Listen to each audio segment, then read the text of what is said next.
कहानी की शुरुआत माँ और बेटे के एक बहुत ही सुंदर सीन से होती है। आना एक सिंगल मदर है और ये छोटा सा प्यारा बच्चा, इसका नाम सियोंग है। सुबह से ही बहुत जोरों की बारिश हो रही है। बारिश कुछ अजीब सी लग रही है, तो इस बारिश के पानी को देखकर सियोंग अपनी मम्मी से जिद करने लगता है कि उसे स्विमिंग करनी है। उसकी माँ उसे किसी तरह समझा बुझाकर रोज की तरह नाश्ता बनाने जाती है। तभी अचानक वो नोटिस करती है कि उसके घर के फ्लोर पर पानी आ रहा है। खिड़की की तरफ देखने पर पता चलता है कि खिड़की से भी पानी अंदर घुसने लगा है। ये देखकर वो काफी हैरान रह जाती है, क्योंकि वो उस बिल्डिंग के 3rd फ्लोर पर रहती है। तीसरी मंजिल तक पानी पहुंच जाना कोई नॉर्मल बात नहीं है। अचानक उसे सुनाई देता है कि बिल्डिंग के माइक पर अनाउंसमेंट हो रही है कि 3 मंजिल तक पानी पहुंच चुका है, इसलिए जितना जल्दी हो सके सबको ऊपर के फ्लोर्स पर जाने के लिए कहा जा रहा है। साथ ही एक और बात बताई जाती है कि पूरी बिल्डिंग में कहीं भी इलेक्ट्रिसिटी नहीं है, इसलिए नेचुरली लिफ्ट बंद हो गई है। ऊपर जाने के लिए सबको सीढ़ियों का इस्तेमाल करना होगा। ये सुनकर आना बिना देर किए अपना जरूरी सामान पैक करना शुरू कर देती है। लेकिन उसी वक्त हर तरफ पानी देखकर सियोंग स्विमिंग के लिए अपनी माँ को बहुत परेशान कर रहा था। चारों तरफ के हालात देखकर आना पहले से ही बहुत टेंशन में थी। ऊपर से सियोंग की ऐसी जिद पर उसे गुस्सा आ जाता है और वो उसे काफी डांटती है। इसके बाद वो जल्दी जल्दी अपना जरूरी सामान और कपड़े बैग में भरने लगती है। तभी उसके फोन पर एक कॉल आता है। फोन रिसीव करने पर दूसरी तरफ से एक आदमी कहता है, क्या आप डार्विन कंपनी की मैनेजर आना बोल रही हैं? क्या आपके फ्लोर पर पानी घुस गया है? आना जवाब देती है, हाँ। तब वो आदमी कहता है, तो कुछ ही देर में आपका पूरा फ्लोर डूब जाएगा। आप जितना जल्दी हो सके वहाँ से निकलकर ऊपर के फ्लोर्स की तरफ आइए। मैं ऊपर ही हूँ, मैं आप लोगों को रेस्क्यू करने आया हूँ। और हाँ, अगर आप अपने साथ सामान लाने की सोच रही हैं तो प्लीज उसे वहीं छोड़ दीजिए। ये कहते ही फोन कट जाता है। फोन कटने के बाद आना बिल्कुल देर नहीं करती और सियोंग की कुछ जरूरी दवाइयां लेकर निकलने के लिए उसे आवाज लगाती है, लेकिन उसे सियोंग कहीं भी नजर नहीं आता। असल में सियोंग को जब उसकी माँ डांटती है या उसका मन खराब होता है तो वो अलमारी के अंदर जाकर छिप जाता है। ये बात आना बहुत अच्छे से जानती है, इसलिए वो अलमारी खोलकर उसे समझाती है और प्यार से बाहर निकाल लाती है। बाहर आते ही वो एक भयानक मंजर देखती है। चारों तरफ बस पानी ही पानी। पानी जैसे किसी शैतान का रूप ले चुका है, जिसे देखकर लग रहा है कि वो सबको निगल जाएगा। सैकड़ों लोग अपनी जान बचाने के लिए इधर उधर भाग रहे हैं। आना हिम्मत नहीं हारती और अपने बेटे को कंधे पर उठाकर सीढ़ियों की तरफ बढ़ती है। सीढ़ियों के पास पहुंचकर वो देखती है कि वहां लोगों की लंबी लाइन लगी है। अगर वो लाइन में खड़ी होकर ऊपर जाने का इंतजार करती तो कुछ ही देर में पानी उन्हें बहा ले जाता, इसलिए अब उसे कोई दूसरा रास्ता ढूंढना था। अचानक उसे याद आता है कि बिल्डिंग में एक और एग्जिट सीढ़ी भी है, इसलिए वो बिना देर किए उस तरफ भागती है। दूसरी तरफ बहुत से लोग पानी की लहरों से लड़ नहीं पा रहे थे और उसमें डूब रहे थे। ऐसे हालात देखकर किसी का भी डर जाना लाजमी है और सियोंग तो अभी बस एक बच्चा है, इसलिए उसकी माँ उसे हिम्मत देने के लिए अलग अलग कहानियां सुनाने लगती। यहाँ तक कि उसका माइंड डाइवर्ट करने के लिए वे दोनों मिलकर सियोंग का पसंदीदा गाना गाते हुए ऊपर चढ़ते हैं। सच में इसी को माँ का प्यार कहते हैं। खुद अंदर से टूट कर भी बच्चे के लिए चेहरे पर मुस्कान रख सकती है। वे उस सीढ़ी से काफी फ्लोर्स ऊपर आ जाते हैं, लेकिन तभी आना देखती है कि आगे की सीढ़ियों पर बहुत सारा पुराना सामान रखा होने की वजह से रास्ता पूरी तरह ब्लॉक है। उन चीजों को हटाकर ऊपर जाने में बहुत वक्त लगेगा और मेन सीढ़ी से इस वक्त जाना मुमकिन नहीं है। इधर पानी धीरे धीरे ऊपर चढ़ता आ रहा है। जैसे तैसे आना उस सीढ़ी से सियोंग को लेकर ऊपर के फ्लोर पर पहुंचती है। ऊपर पहुंचते ही अचानक उसे सुनाई देता है कि किसी दूसरे फ्लोर से कोई उसका नाम पुकार रहा है। वो उस आवाज का जवाब देने के लिए जैसे ही पीछे मुड़ती है, देखती है कि सियोंग वहां नहीं है। आना बिल्कुल पागलों जैसी हो जाती है। एक तरफ इतना सारा पानी और दूसरी तरफ सैकड़ों लोगों की भीड़। आना को कुछ समझ नहीं आता कि वो क्या करे और अपने बेटे को कहाँ ढूंढे। वो पूरी तरह बेबस हो जाती है। फिर भी अपने बेटे को ढूंढने के लिए इधर उधर भागने लगती है। ढूंढते ढूंढते वो एक फ्लैट के अंदर घुस जाती है। तभी उसकी नजर खिड़की की तरफ पड़ती है और फिर वो जो देखती है उसे देखकर किसी भी नॉर्मल इंसान का दिमाग काम करना बंद कर दे। वो देखती है कि पहाड़ जैसी एक दानव जैसी लहर उनकी तरफ बढ़ रही है और कुछ समझने से पहले ही वो लहर उनकी बिल्डिंग से टकरा जाती है। इसके चलते और भी कई फ्लोर्स पानी के नीचे समा जाते हैं। आना अब पूरी तरह से पानी के नीचे है, फिर भी वो सियोंग को ढूंढना नहीं छोड़ती। पानी के अंदर ही तैरते हुए वो पागलों की तरह एक कोने से दूसरे कोने तक अपने बच्चे को तलाश रही है। उस वक्त आना खुद को बेबस और हेल्पलेस महसूस कर रही थी। काफी देर तक पानी में ढूंढने के बाद आखिरकार उसे सियोंग मिल जाता है, लेकिन तब तक छोटा सियोंग बेहोश हो चुका था। आखिर एक बच्चा कितनी देर पानी के नीचे रह सकता है। आना किसी तरह अपने बेटे को लेकर वहां से निकलना चाहती है, लेकिन बाहर जाने वाला दरवाजा किसी भी तरह खुल नहीं रहा। इधर काफी देर तक पानी के अंदर रहने की वजह से आना भी अब अपनी सांस नहीं रोक पा रही थी। वो खुद भी बीमार सा महसूस करने लगी है। उसे लग रहा है कि बस अब सब खत्म होने वाला है। ठीक तभी एक आदमी आकर उन दोनों को खींचकर ऊपर ले जाता है और उनकी जान बचाता है। ऊपर जाने के बाद वो सियोंग के सीने और पेट को दबाकर पानी बाहर निकालता है और उसे होश में लाता है। सियोंग बहुत डर गया था, इसीलिए अपनी माँ को देखते ही वो रोने लगता है। इधर वो आदमी एक वीडियो के जरिए अपने ऑफिस में रिपोर्ट करता है कि उसने आना और उसके बच्चे को सही सलामत रेस्क्यू कर लिया है। अब तक आपको लग रहा होगा कि इतने सारे लोगों के बीच ये आदमी सिर्फ आना को ही बचाने क्यों आया। जब आना उस आदमी से उसकी पहचान पूछती है तो वो बताता है कि उसे डार्विन कंपनी ने भेजा है। वो उस कंपनी की सिक्योरिटी टीम का हिस्सा है और उसका नाम हीजो है। इसके बाद जब हीजो उन्हें लेकर ऊपर की तरफ जा रहा था तब आना उससे पूछती है, बाहर का पानी इतना नमकीन क्यों है? मुझे तो लगता है कि ये कोई मामूली बारिश नहीं है। तभी हीजो उसे बताता है कि बारिश तो नॉर्मल है, लेकिन यहाँ जो बाढ़ आई है वो समंदर का पानी है। असल में अंटार्कटिका में एक उल्का पिंड गिरा है जिसकी वजह से सारी बर्फ पिघल गई है और ये बाढ़ आई है। आना पूछती है क्या इस बारे में वैज्ञानिकों को कुछ नहीं पता था। हीजो बताता है कि साइंटिस्ट को सब कुछ पहले से पता था, लेकिन उनके पास इस सिचुएशन को संभालने का कोई रास्ता नहीं था। इसीलिए वे बेकार में लोगों को बताकर अफरा तफरी या डर का माहौल नहीं बनाना चाहते थे। और हाँ, आज शायद इस दुनिया का आखिरी दिन हो सकता है, सब कुछ पूरी तरह खत्म हो जाएगा। हीजो की बातें सुनकर आना परेशान हो जाती है और पूछती है, अगर दुनिया खत्म ही होने वाली है तो आखिर हम जा कहाँ रहे हैं? हीजो आना से कहता है, आप भले ही खुद को डार्विन कंपनी की एक मामूली मैनेजर समझती हो, लेकिन आप कोई साधारण इंसान नहीं है। आपकी कंपनी में एआई के लिए जो इमोशन इंजन तैयार किया जाता है उसे सिर्फ आप और आपके बॉस ही बना सकते हैं। सुबह से आपके बॉस और उनकी बेटी का कहीं पता नहीं है। शायद वे अब तक पानी में डूब चुके होंगे, इसलिए अब हमारी आखिरी उम्मीद सिर्फ आप हैं। हमने ऑलरेडी लेबोरेटरी में इंसानी शरीर तैयार कर लिए हैं, लेकिन उस बॉडी में इमोशन सिर्फ आप ही डाल सकती हैं, क्योंकि आज दुनिया के सभी लोग मारे जाएंगे। इसीलिए दोबारा धरती पर इंसान बसाने के लिए भी हमें आपकी जरूरत है। इसीलिए आपको ले जाने के लिए बिल्डिंग की छत पर हेलीकॉप्टर भेजा गया है। तो इन सब बातों के बीच टेंशन में डूबे हुए वे कुछ और फ्लोर ऊपर चढ़ जाते हैं। तभी अचानक सियोंग अपनी माँ से कहता है कि उसे टॉयलेट आया है। हीजो ये जानकर उन्हें एक फ्लैट के अंदर ले जाता है। उस फ्लैट में हीजो और आना की बातचीत के दौरान आना हीजो का फोन लेकर अपनी माँ को कॉल करती है ताकि उनका हालचाल जान सके। उसकी माँ उसे कहती है, तुमने हमारे लिए बहुत कुछ किया है, अब हमारे बारे में मत सोचो, अपना और अपने बेटे का ख्याल रखना। ये बात बोलते ही फोन के दूसरी तरफ से एक जोरदार लहर की आवाज आती है और लाइन कट जाती है। आना को समझते देर नहीं लगती कि उसने अपने मम्मी पापा को हमेशा के लिए खो दिया है। उसे बहुत दुख होता है, लेकिन फिर भी वो खुद को शांत रखने की कोशिश करती है, क्योंकि इस वक्त टूटने से काम नहीं चलेगा। वो पूरी दुनिया के साथ साथ अपने बच्चे को बचाने की जंग लड़ रही है। तभी आना और हीजो नोटिस करते हैं कि फ्लैट की गैस पाइप लीक हो गई है। एक और नए खतरे को भांपते हुए आना सियोंग को गोद में लेती है और वे तीनों वहाँ से निकल पड़ते हैं। लेकिन बाहर इससे भी बड़ी तबाही उनका इंतजार कर रही थी, जिसका उन्हें अंदाजा भी नहीं था। एक तरफ बिल्डिंग के चारों ओर पानी ही पानी और आंखों के सामने डूबते हुए सैकड़ों लोग, दूसरी तरफ वे जिस ओर जाने की कोशिश कर रहे थे वहीं गैस लीकेज की वजह से बड़े बड़े धमाके हो रहे थे।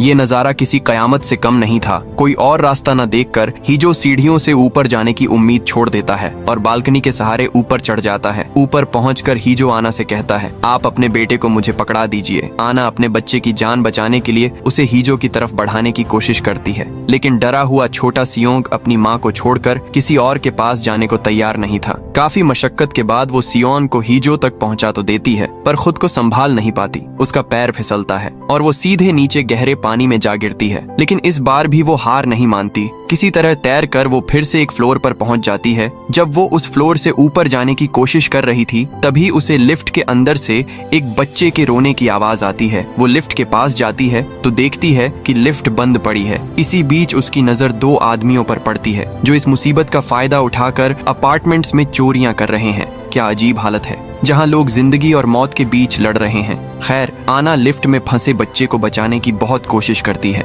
लेकिन तभी एक और तेज लहर आकर उसकी सारी कोशिशों पर पानी फेर देती है। ऐसे हालात में अचानक उसकी आंखों के सामने उस काली रात की यादें ताजा हो जाती हैं, जब वो सियोंग और उसका पति कार एक्सीडेंट की वजह से पानी में डूब गए थे। उस दिन वो सियोंग को तो बचा पाई थी, पर अपनी आंखों के सामने अपने पति को खत्म होते देखा था। कैसी किस्मत है, उस रात भी पानी था और आज भी वो पानी के नीचे है। और सियोंग खतरे में अपने बच्चे के बारे में सोचकर वो फिर से ऊपर के फ्लोर्स की तरफ चढ़ना शुरू कर देती है। इस तरह वो 18वें फ्लोर तक पहुंच जाती है, लेकिन उसे जाना है बिल्डिंग के 30वें फ्लोर पर। तभी हिजो उसके सामने आता है और बताता है कि सियोंग बहुत बीमार हो गया है। ये सुनकर आना पागलों की तरह अपने बेटे की तरफ भागती है। असल में सियोंग का शुगर लेवल गिर गया है। आना को कुछ समझ नहीं आ रहा कि वो क्या करे। उसका दिमाग काम करना बंद कर देता है क्योंकि खुद को और बच्चे को बचाने के चक्कर में वो काफी पहले ही पानी के नीचे सियोंग की दवाइयां खो चुकी है। आना सियोंग को लेकर भागने लगती है। तभी हिजो पीछे से कहता है, आप इतनी पागल क्यों हो रही हैं? सियोंग को लेकर इतनी चिंता करने की क्या जरूरत है? आप तो जब चाहें सियोंग की एक कॉपी बना सकती हैं। उसके सारे इमोशंस आपके पास हैं। उसके पूरे ब्रेन का बैकअप भी आपके पास है। अब खामखा इसके पीछे वक्त बर्बाद करने से हमें कोई फायदा नहीं है। एक तरफ बच्चे की ये हालत और दूसरी तरफ हिजो की ऐसी अजीब बातें सुनकर आना को बहुत गुस्सा आता है। वो भागते हुए अपने बेटे को लेकर एक फ्लैट में जाती है। जैसे तैसे कुछ चीजों को मिलाकर एक दवाई तैयार करती है और सियोंग को पिलाती है, जिससे थोड़ी देर में सियोंग की हालत सुधरने लगती है। मूवी के इस सीन में हम देखते हैं कि जब आना सियोंग के कपड़े साफ कर रही होती है तो उसे अचानक बाहर धूप चमकती हुई दिखती है। ये देखकर वो मन ही मन बहुत खुश होती है और उसके मन में उम्मीद की किरण जगती है। वो हिजो से कहती है, देखो धूप निकल आई है, शायद अब सारा खतरा टल गया है, सब कुछ पहले जैसा हो जाएगा। लेकिन हिजो इस बात पर कुछ नहीं कहता। वो आना को जो बताता है उससे उसका दिल फिर से टूटकर बिखर जाता है। हिजो कहता है, मैं तुम्हें एक बात बताना भूल गया था, हमारा प्लान बदल गया है। फिलहाल अंतरिक्ष में जो हमारा रिसर्च सेंटर है वहाँ सियोन को नहीं ले जाया जा सकता। आना गुस्से और दुख में कहती है, तुमने ये बात जानबूझकर मुझसे छिपाई क्योंकि तुम जानते थे कि अगर मुझे ये पहले पता चल जाता तो मैं तुम्हारे साथ कभी नहीं आती। इन बातों के बीच सूरज फिर से डूब जाता है और हर तरफ अंधेरा छाने लगता है। तभी उनकी नजर एक विशाल लहर पर पड़ती है जो उनकी तरफ बढ़ रही थी। उस लहर से बचने के लिए वे पूरी जान लगाकर भागने लगते हैं, लेकिन वो राक्षस जैसी लहर कुछ ही पलों में और भी कई फ्लोर्स को डुबो देती है। किसी तरह वे तीनों ऊपर की मंजिलों तक पहुंचते हैं। वहां आना देखती है कि एक प्रेग्नेंट औरत लेबर पेन से तड़प रही है। वो औरत और उसका पति आना से मदद मांगते हैं, लेकिन आना मजबूर है।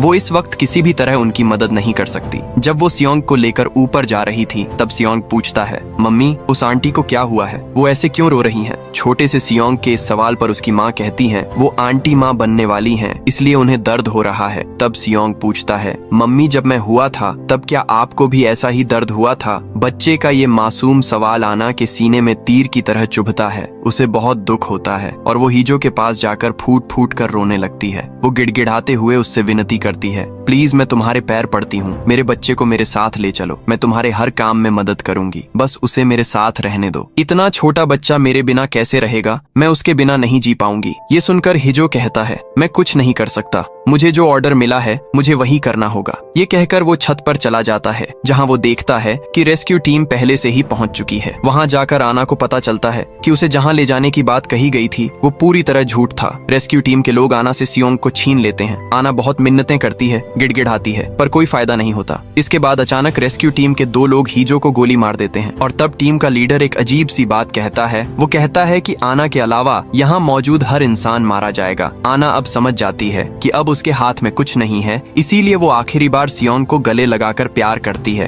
अब सवाल ये है कि उन्होंने सियोंग को क्यों रोक रखा है और आना को कहाँ ले जाया जा रहा है। कुछ ही देर में आना स्पेस की तरफ अपनी यात्रा शुरू कर देती है। मूवी में दिखाया जाता है कि पूरा शहर पानी में डूब रहा है और ठीक उसी समय किसी ग्रह के टूटे हुए हिस्से आना के रॉकेट की तरफ तेजी से आ रहे हैं। मूवी के इसी सीन में हमारे सामने आता है सबसे बड़ा असली ट्विस्ट। हम देखते हैं कि आना अपने उसी अपार्टमेंट में सोकर उठ रही है। बाहर सिर्फ पानी ही पानी है। मतलब ये वही सीन है जो हमने मूवी के पहले सीन में देखा था। मुझे पता है आपके मन में बहुत सारे सवाल आ गए होंगे। ऐसा लग रहा होगा कि सब कुछ सिर के ऊपर से जा रहा है, पर मैं सब क्लियर कर दूंगा। तो नींद खुलने के बाद आना देखती है कि उसके पूरे घर में पानी घुस गया है। सिक्योरिटी रूम से अनाउंसमेंट हो रही है कि जल्दी ऊपर के फ्लोर्स पर जाए। ठीक तभी आना के फोन पर हिजो का कॉल आता है। हिजो उसे छत पर आने को कहता है क्योंकि उनके लिए हेलीकॉप्टर इंतजार कर रहा है और आज वे सियोंग को भी साथ ले जाएंगे। जब वो फोन पर बात कर रही थी तब सियोंग बार बार अपनी माँ को कुछ दिखाने की कोशिश कर रहा था। वो कह रहा था कि उसने सपने में कुछ देखा है और जो देखा है उसकी फोटो बनाई है,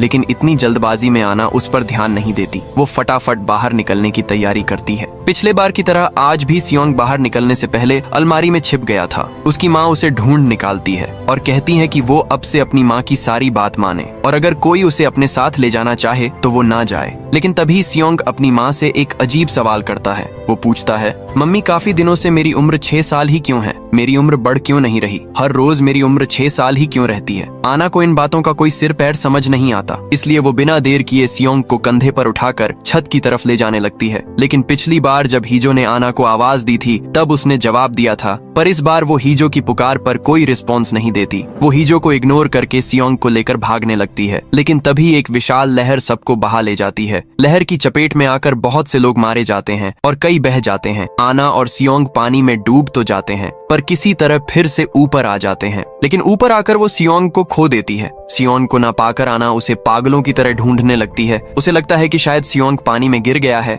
इसीलिए वो पानी के अंदर उसे तलाशने लगती है। जब आना सियोंग को ढूंढ रही थी तभी एक तैरती हुई कार आकर उसे जोर से टक्कर मारती है। अगले सीन में हम देखते हैं कि हीजो आना को रेस्क्यू कर रहा है, लेकिन यहाँ एक गौर करने वाली बात यह है कि पिछली बार आना की टी शर्ट पर 497 लिखा था और अब वो बदल कर 787 हो गया है। जब आना दोबारा सियोंग को ढूंढने जाना चाहती है तो हीजो उसे एक फोटो दिखाकर कहता है कि सियोंग ऊपर के फ्लोर पर है। आना को समझ नहीं आ रहा कि सियोंग उससे इस तरह भाग क्यों रहा है, जबकि वो तो अपनी माँ के बिना कुछ जानता ही नहीं। इधर हीजो सियोंग को ढूंढने से रोकता है तो आना को बहुत गुस्सा आता है। वो हीजो से बंदूक छीन लेती है, लेकिन तभी अपार्टमेंट में गैस लीकेज की वजह से ब्लास्ट हो जाता है। इस धमाके में आना जख्मी हो जाती है, पर इसके तुरंत बाद हम देखते हैं कि हीजो ने आना को फिर से बचा लिया है, लेकिन अब उसकी टी शर्ट पर एक 193 लिखा हुआ है। आना तब हीजो के हाथ से अपना हाथ छुड़ाकर पानी में कूद जाती है और सियोंग को ढूंढने लगती है। ढूंढते ढूंढते वो उसी लिफ्ट के सामने पहुंच जाती है जहां पिछली बार उसने एक लड़की के रोने की आवाज सुनी थी।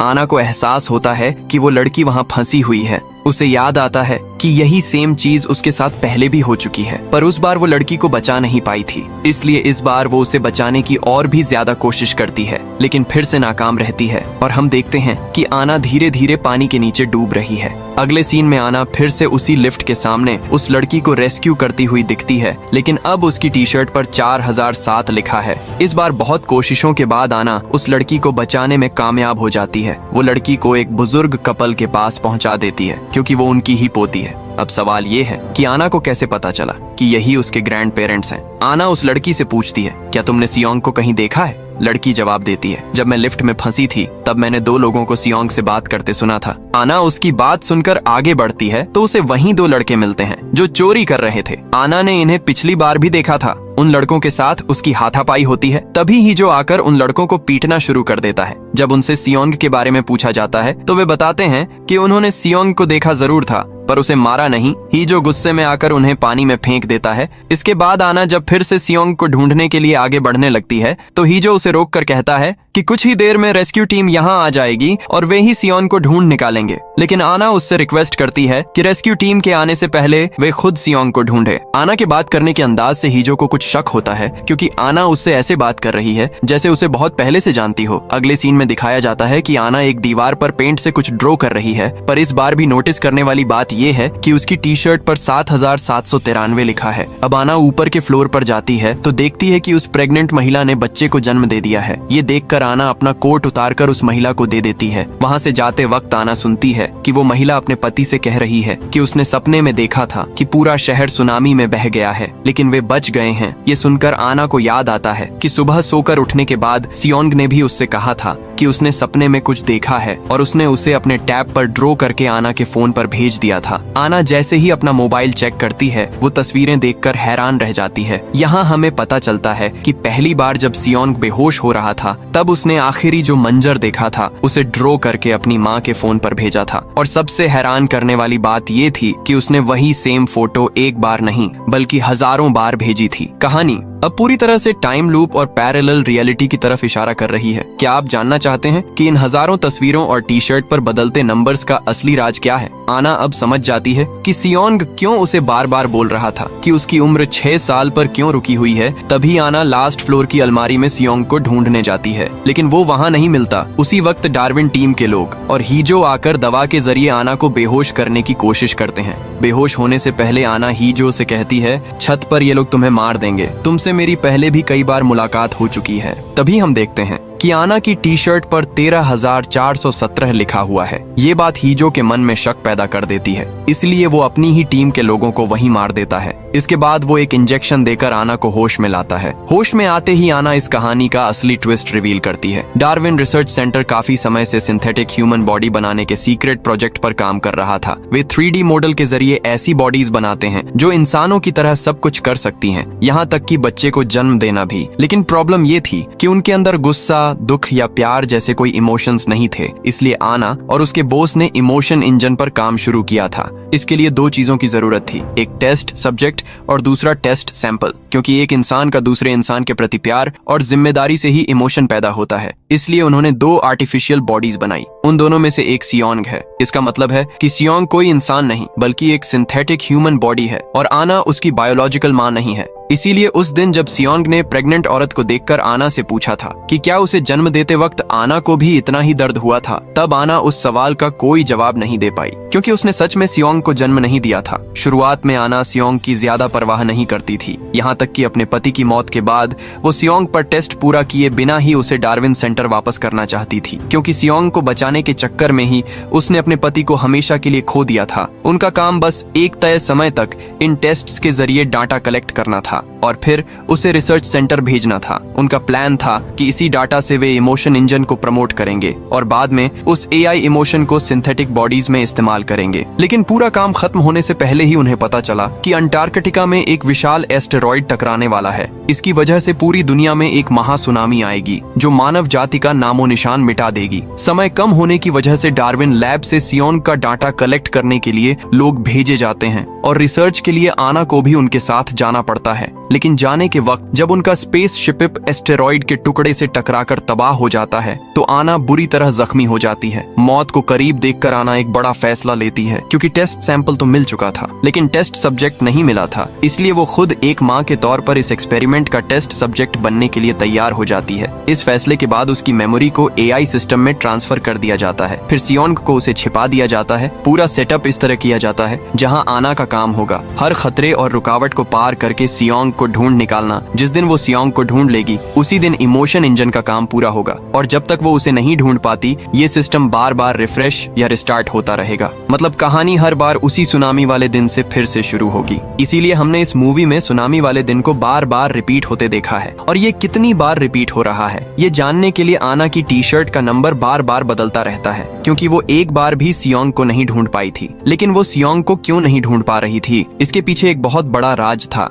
खैर ये सब जानने के बाद ही जो डिसाइड करता है कि वो आना की हेल्प करेगा, लेकिन वे जितनी बार भी कोशिश करते हैं उतनी बार उनका सामना सिक्योरिटी टीम से होता है, क्योंकि पूरा सिस्टम ही इसी तरह डिजाइन किया गया है। हजारों बार की कोशिशों के बाद वे दोनों प्लान बनाते हैं कि सिक्योरिटी टीम से लड़ने के बजाय वे उल्टे रास्ते से छत पर जाएंगे। काफी मशक्कत के बाद आना अकेले 30वीं मंजिल की छत पर पहुंचने में कामयाब हो जाती है। वहाँ उसे एक पुरानी अलमारी दिखती है और इसी अलमारी के अंदर सियोंग अपनी माँ का इंतजार कर रहा था। आना अपनी गलती मानती है और पिछली बार सियोंग को छोड़कर जाने के लिए माफी मांगती है, लेकिन सियोंग उसे बताता है कि आना ने उसे कभी छोड़ा ही नहीं था। दरअसल हेलीकॉप्टर पर चढ़ते वक्त आना ने उसके कान में कहा था कि वो इस अलमारी में छिपकर उसका इंतजार करें। इसीलिए सिस्टम जितनी बार रिस्टार्ट हुआ सियोंग हर बार यहीं आकर छिप जाता था। तभी वहाँ सिक्योरिटी टीम पहुँच जाती है और दूसरी तरफ से एक बहुत बड़ी लहर उनकी ओर बढ़ती दिखती है। आना सियोंग को पानी में कूदने के लिए कहती है और खुद टीम के लोगों से लड़ने लगती है। काफी देर लड़ने के बाद वो भी पानी में छलांग लगा देती। हम देखते हैं कि पानी के अंदर एक माँ अपनी पूरी जान लगा रही है ताकि वो अपने बच्चे को बचा सके।